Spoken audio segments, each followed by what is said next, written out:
Hello and welcome back. If this is your first time here, I am truly glad you found your way. And if you have been here through the journey, thank you for staying, for listening, for growing with me.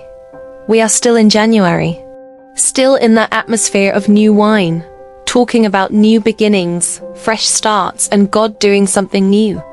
But today I want to ask a very honest question. What if this time it actually works? I don't mean the version where you hype yourself up for 2 weeks and then slowly slip back into disappointment. Not the version where you try again, but you're already expecting it to fail. I mean, what if it really, truly works? What if this time you are allowed to believe again? Because for so many of us, the hardest part of a new year isn't starting over. It's hoping again. You've tried before. You've prayed before. You planned before. You trusted before. And it didn't turn out the way you thought it would.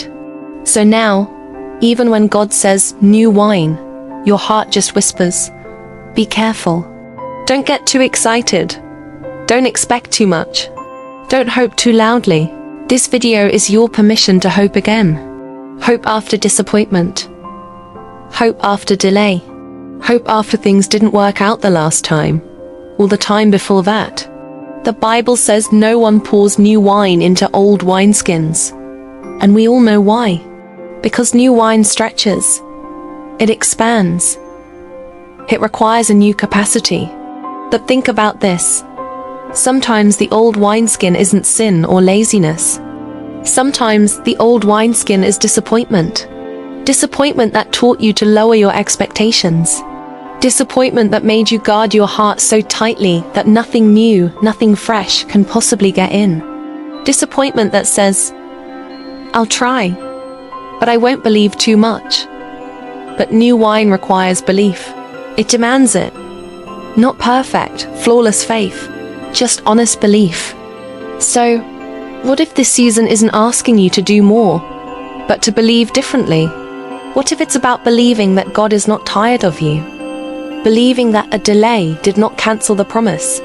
Believing that your past attempts did not disqualify your future results. Some of you are entering this year with quiet, hesitant prayers. You're praying, but without any real expectation. You're working, but without any excitement. You're trying again, but in your mind, you're already rehearsing the feeling of disappointment.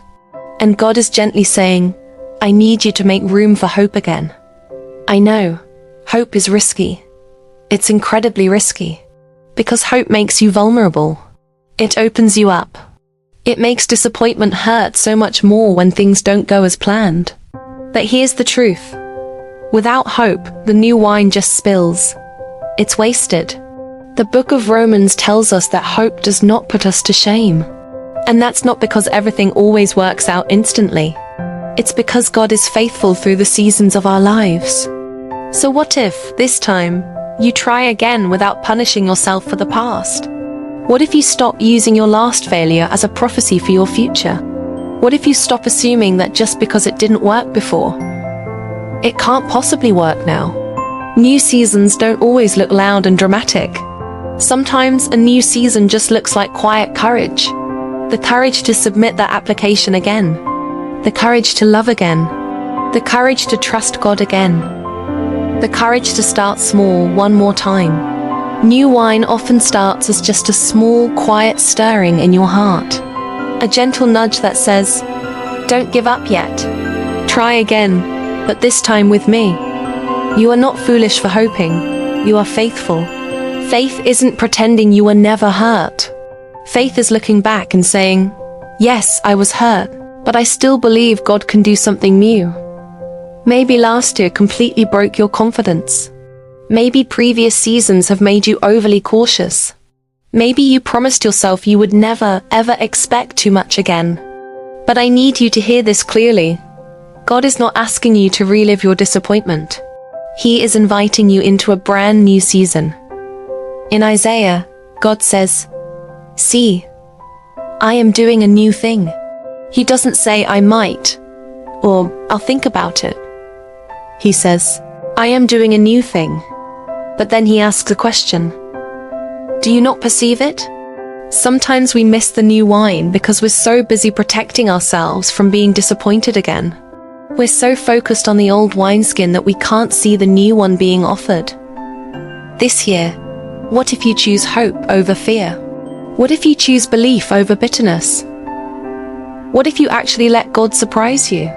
Not with pressure, not with anxiety, but with a simple, childlike trust. You don't have to know how it's all going to work out.